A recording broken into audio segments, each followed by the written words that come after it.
Brésil, membre des BRICS, connaît lui aussi, dans l'ombre de la Chine et de l'Inde, une montée en puissance économique de plus en plus importante.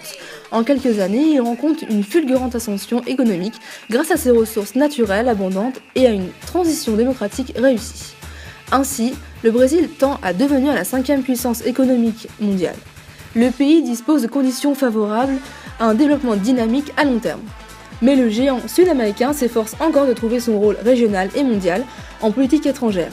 Après l'emphase mise sur la coopération sud-sud par le président Lula, on voit se dessiner sous la nouvelle présidente Madame Rousseff des corrections de cap modérées mais tout à fait pertinentes dans le positionnement du Brésil en jeu politique étrangère. Cependant, il présente également certaines faiblesses telles que les inégalités sociales, la violence. Aujourd'hui, nous rencontrons une spécialiste de la conjoncture économique et culturelle du Brésil. Bonjour. Bonjour. En ce qui concerne la politique économique brésilienne, en quoi vous considérez-vous comme un pays émergent ? Alors, plusieurs systèmes mis en place ont permis au Brésil de s'identifier comme un pays émergent.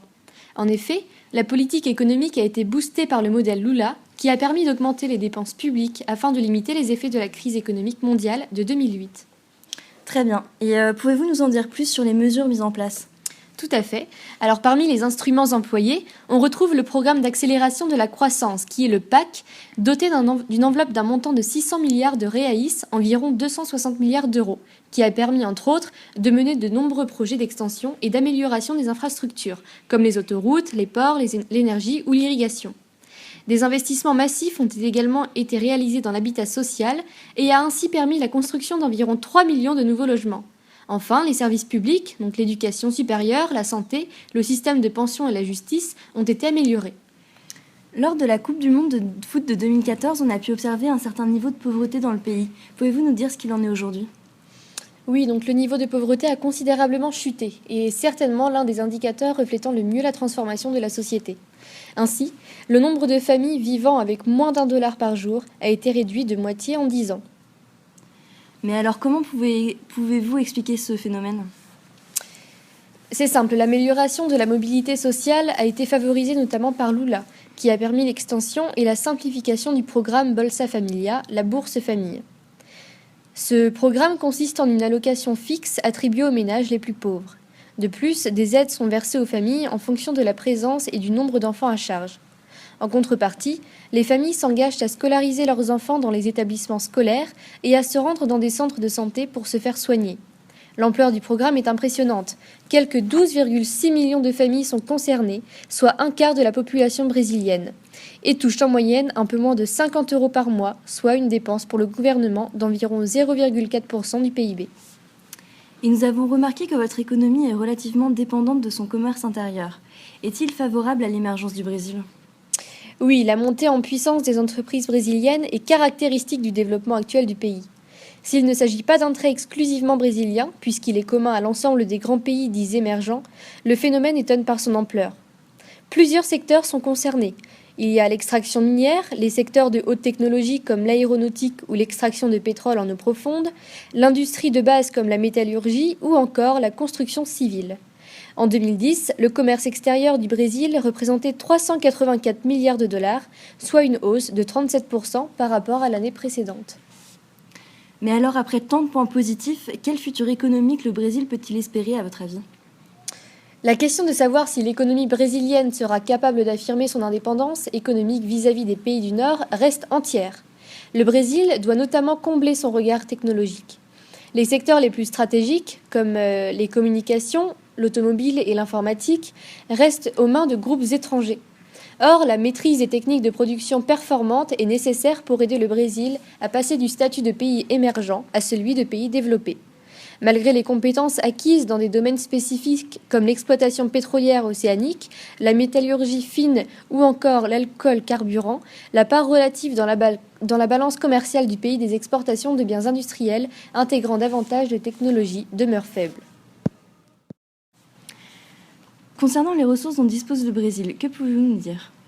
Le pays dispose de ressources naturelles et minérales abondantes qui, dans le futur, pourraient se raréfier dans d'autres régions comme l'eau, le pétrole ou les terres rares. Mais alors, quelles sont les valeurs du Brésil ? Le pays partage un nombre de valeurs dites occidentales, assimilées à travers une formation historique qui a été le résultat de la fusion culturelle de populations indigènes, de vagues successives d'immigrants européens et d'esclaves africains.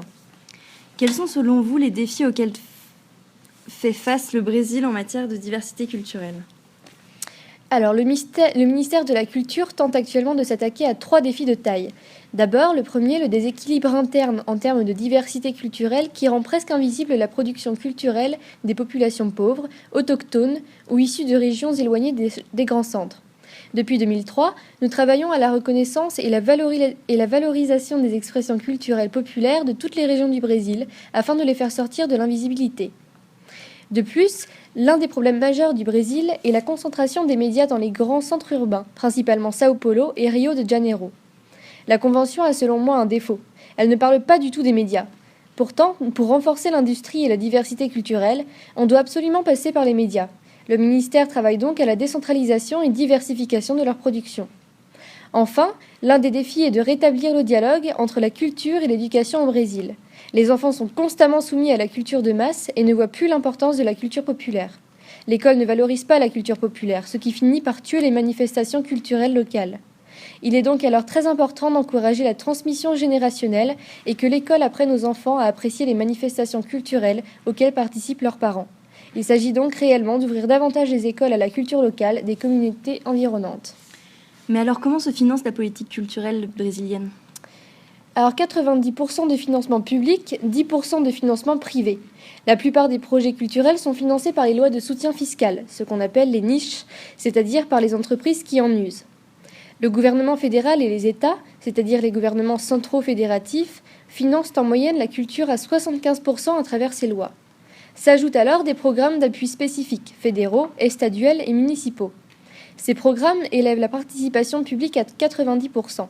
La culture brésilienne est d'essence publique, mais elle en passe par un appel puissant à l'initiative publique du secteur privé. D'autre part, nous avons tendance à rappeler au secteur privé sa responsabilité de service public en matière de culture, alors que d'autres pays ont tendance à demander à l'État d'adopter des fonctionnements d'entreprise. La musique, une fois de plus, fait exception. Elle est autonome financièrement. Au Brésil, 80% de la musique écoutée est brésilienne. Le Brésil a donc su dynamiser sa culture, mais aussi son économie grâce à ses ressources naturelles minérales abondantes, à sa pluralité de cultures qui constitue une de ses principales forces. Même si le pays souffre d'une incroyable pauvreté et de fortes inégalités, le Brésil a su contrer les difficultés notamment grâce à la mise en place de son modèle Lula.